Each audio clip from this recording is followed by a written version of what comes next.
Loading the latest experience of Brews and Baseball. Oh, yeah. I gotta say, the WBC did exactly what I thought it was gonna do and what I hoped it would have done, and then some. It really went above and beyond. I think it was a fantastic tournament. Obviously, both Reese and I got our picks right with Japan winning the whole thing. I don't think it was, it's not a huge surprise to anyone when you look at that Japanese roster and then you look at their stats in the Japanese league and you look at obviously what Ohtani's done the last couple of years.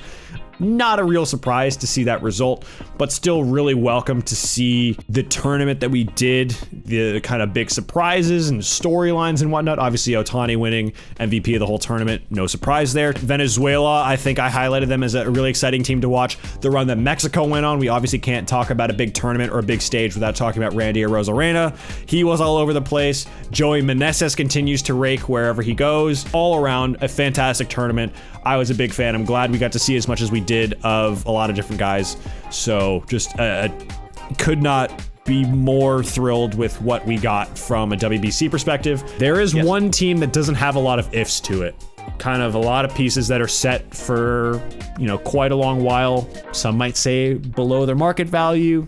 These people might be considered the haters. You would say it. I would say it. Braves fans would say it. That would be the Atlanta Braves. The Arizona Oh, sorry. Yeah, right. I don't know how they're able to do it, but the fact that they locked up Harris, Strider, Riley, Olsen, Murphy, pretty much every player you can think of got locked down to a long-term deal that's probably from an AAV perspective, under market value for the next, 6-7 years. And it's the funniest thing to see how people respond to it, because then they're gonna be like, hey, what can we do for Ohtani? Best we can offer is 1 year, $25 million. And Ohtani's gonna probably command a contract with a number that starts with a 5. The Braves did most of their kind of long-term, kind of off-season work in season last year, signing Riley, Olsen obviously before the season started, Riley, Strider, Harris, etc. to longer-term deals. Does not look like Max Fried is going to be with the team after this year. So if they're kind of out of it by the deadline, I wouldn't be surprised if he was moved. I think he's just going to command a number that's too high for Alex Anthopoulos and for Liberty Media, who I wish, they're a big corporation, so they're operated like one, and so they kind of own baseball teams like one, which is not ideal because Steve Cohen does not do that. Steve Cohen operates like a reckless billionaire, which is probably what he is in terms of spending money, but he has so much money, it's not even funny. Well, say what you want about big companies running this. I'd say Liberty Media is probably the winners out of anybody in terms of locking up great talents for thrifty contracts. Literally, they went out there saying, we're gonna pop some tags. We've got $20 in our pocket.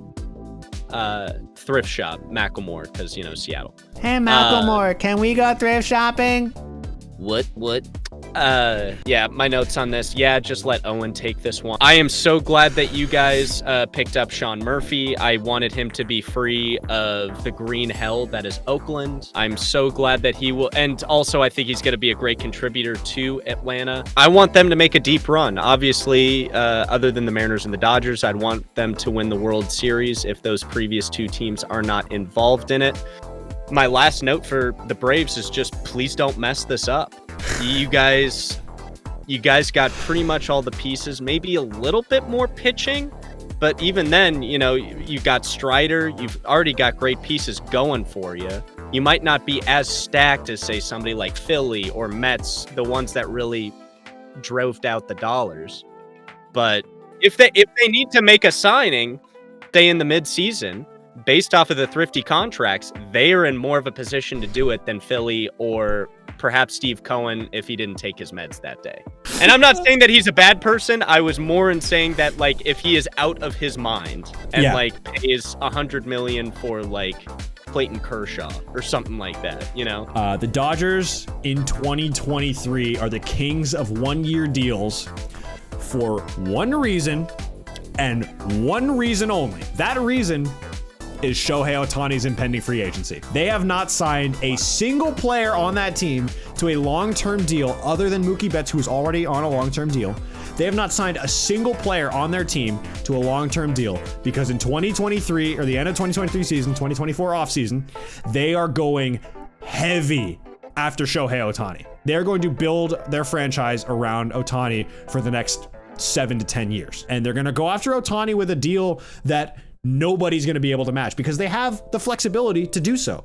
They have JD Martinez, 1-year deal. Noah Syndergaard, 1-year deal. Miguel Rojas, I believe he's on a 1-year deal. Jason Hayward, 1-year deal. You look at beyond the pitching staff, 1-year deals everywhere. This is to clear up financial flexibility for the 2024 season to have Shohei Ohtani be a Dodger. That's all I'll say on that. They're still going to be a wagon this year. They're still going to win close to 100 games, if not 100 plus. You hate losing Gavin Lux for the year with a ACL injury, but the Dodgers are the Dodgers. They'll be okay. They're going to get Ohtani. Dodgers fans, don't worry. You're getting Ohtani. Okay. Here's where I'll go in. This is probably the most mad dog that I will be tonight. And I'm going to tie it in first. This was my second note, but to tie it back in with your comment, Trey Turner was a big loss. And my main concern was who is going to pick up that mantle? And I was trying to do the question marks through the 1-year deals. JD Martinez, Rojas, I don't know. I was really concerned by the 1-year deals, and just the fact by the take that you had gives me a little bit of reassurance. I didn't think about that, and also I just don't trust Artie Moreno. So that's just me. Well, as a Dodger fan, do we have a lot of pieces, and especially compared to the Mariners and my fandom with that, are the Dodgers way more set? Yeah.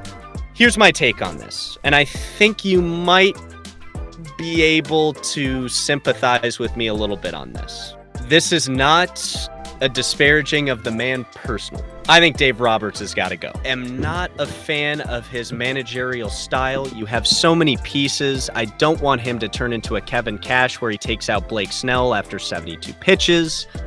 He guaranteed a World Series before they started the freaking season. You don't freaking do that. Like, I as soon as he went on Dan Patrick and did that, I literally started to cry because I knew at that moment there was no way they were going to win the World Series. And it's not even for a specific reason. I'm just very concerned about managerial wise because it's not necessarily for the season. I think the players can pick up the slack for the season in terms of their talent, their cohesion as a team. But where managerial stuff really comes in is the postseason. And the one time that we won in 2020, I don't want to say that like it was a BS title because of COVID, but it doesn't satisfy my soul.